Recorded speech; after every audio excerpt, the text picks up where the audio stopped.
दो लोगों की लड़ाई और षड्यंत्र चल पड़ा 2016 पार्ट 2 दोहराने का। उसमें नायक एक था, इसमें नायक दो आके खड़े हो गए, हीरो बदल दिए गए।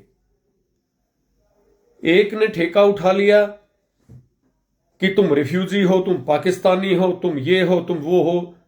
बहुत असभ्य भाषा का प्रयोग किया गया। किसी कौम के बारे में ऐसा बोलना बिल्कुल निंदनीय है।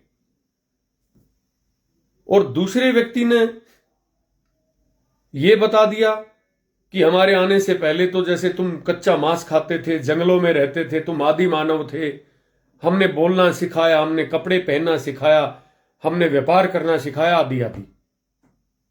और कोशिश होने लगी कि एक लॉबिंग हो, लोग इकट्ठे हों और पार्ट 2 दोहराया जाए 2016 का। लेकिन हमारे प्रदेश में 36 बिरादरी में बहुत समझदार लोग भी हैं। एक भाई ने उनको पाकिस्तानी पता नहीं क्या क्या अनर्गल बातें कही।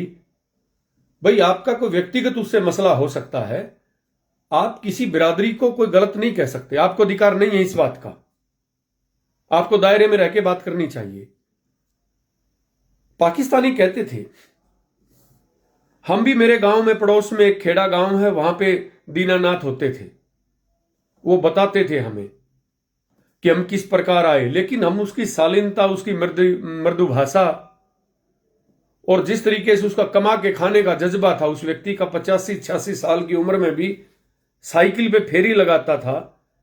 और जिस तरीके से अगर उससे आदि भी छोटी गांव की कोई महिला है तो वो बिना चाची कहे पानी लेना होता या लस्सी लेनी होती, तो इतना शानदार व्यक्तित्व दीनानाथ जी का था, आज भी हमें याद आता है वो।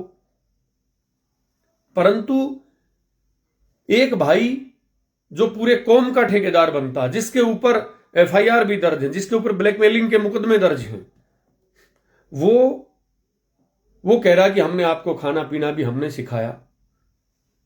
अब मैं दोनों से यह कहना चाहता हूं कि तुम लोग दोनों बुजुर्गों के पास बैठो। किस प्रकार से वो भाई, क्योंकि पाकिस्तान 14 अगस्त को अस्तित्व में आ गया और भारत 15 अगस्त को अस्तित्व में आया, तो जो भाई वहां से विस्थापित होके हमारे भाई यहां पे आए, उनको खासकर जाटों के गांव थे आसपास में, चाहे कानौर हो, कलानौर हो, बनियानी हो, कानी हो, बैंसी हो, तो जिस तरीके से उनके तन पे कपड़ा नहीं, सर पे छत नहीं थी,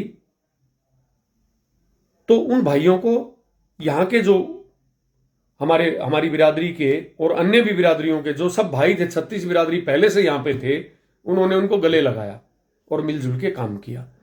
और उन लोगों ने इतनी मेहनत की कि आज वो बुलंदियों को छू रहे हैं, इसमें कोई शक नहीं है।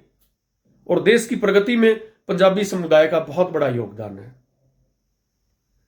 परंतु कोई एक दो आदमी आके और इस प्रदेश को जलाने की कोशिश करें, क्योंकि हरियाणा को जाति के आधार पे शिकार बनाना बहुत आसान काम है।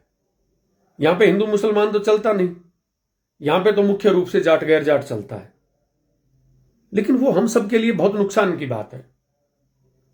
एक कागज का टुकड़ा लेकर आए, किसकी वो जमीन है, आज 12 साल को किसी की जमीन पे काश्त कर लेता तो उसकी जमीन को नहीं छोड़ता, किराएदार घर से नहीं निकलता। उन अपने भाइयों को यहां के भाइयों ने मदद की।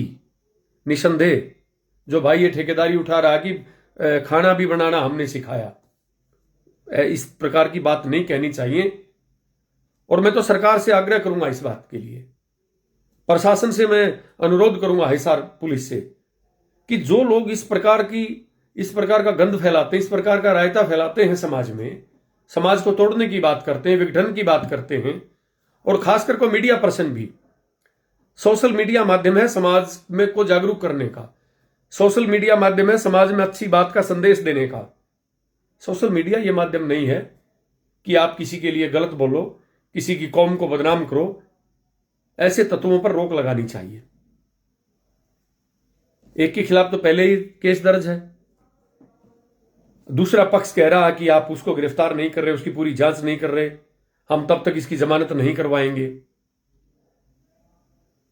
खैर जो भी हो, 36 बिरादरी के लोग पूरे प्रदेश से निकल के आ रहे हैं और सभी सभ्य लोगों का एक मत है इस बात के लिए कि इस प्रदेश को 2016 ना बनाया जाए।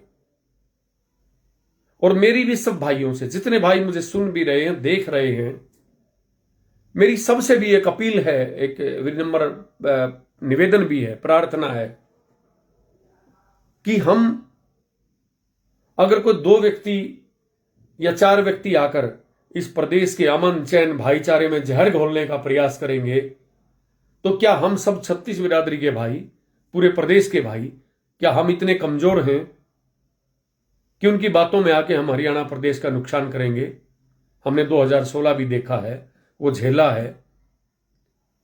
तो किसी भी प्रकार से इस प्रकार के जो असामाजिक तत्व हैं, जो समाज को बांटने की बात करते हैं, उनके बहकावे में नहीं आना चाहिए।